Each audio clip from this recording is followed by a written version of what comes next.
Now, this is my mom's signature commercial buns recipe, and anytime she does it, she's always sold out. At the end of this video, I'm going to be giving you ingredients and measurements up to 5 kg of flour, so you want to stick around. Adding your flour into a bowl, go on now to add in your sugar, your salt, your baking powder, and your nutmeg for flavor. If you want to take this recipe to another level, add in your milk flavor. Adding your milk flavor combined with your nutmeg will give your commercial buns an irresistible taste, I can assure you. After mixing all your dry ingredients together, go on now to add in vegetable oil and a little bit of butter. Normally, you can either use vegetable oil or butter for your commercial buns, but if you use just vegetable oil, your buns may come out shrinking after frying. But combining vegetable oil with butter will reduce the amount of butter you would have used, so you will minimize cost and maximize profits. Mixing your butter and vegetable oil into your flour, then add in 1 egg. Now, commercial buns recipe, you can decide to skip the eggs altogether, but if you do add 1 egg to at least 1 kg of flour, it will give your commercial buns a very rich and a unique taste. It will make it taste rich. So you can decide to add it or skip it altogether.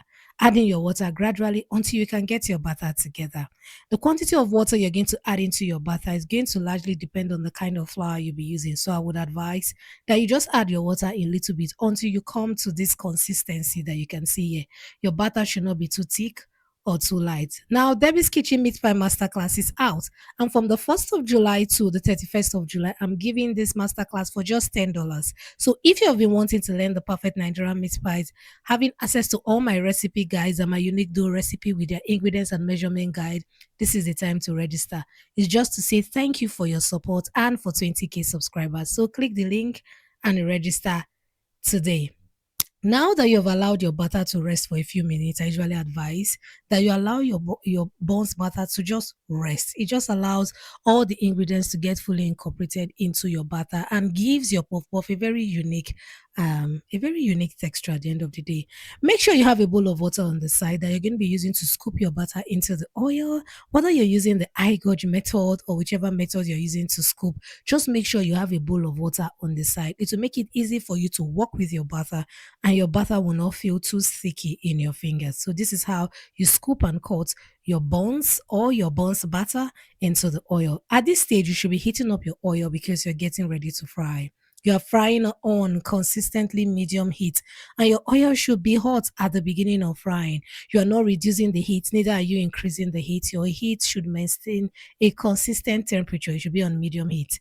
As you're frying, stir your buns continuously until it's even and until it has this even golden brown look all the way through. And once it has this even golden brown look, go on now to scoop your buns, to take it out of the oil, set in a serviette or a sieve to strain excess oil. If this is your first time of stopping by Debbie's Kitchen, you're so welcome. And if you haven't subscribed to Debbie's Kitchen, this is the time to subscribe, do like, and share, do comment. This commercial buns recipe is something that you should try. You will love it, I can assure you.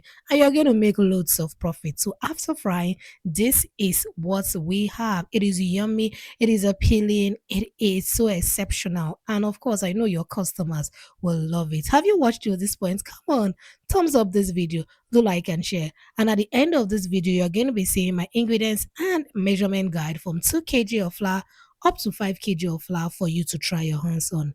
See you in my next one. God bless you.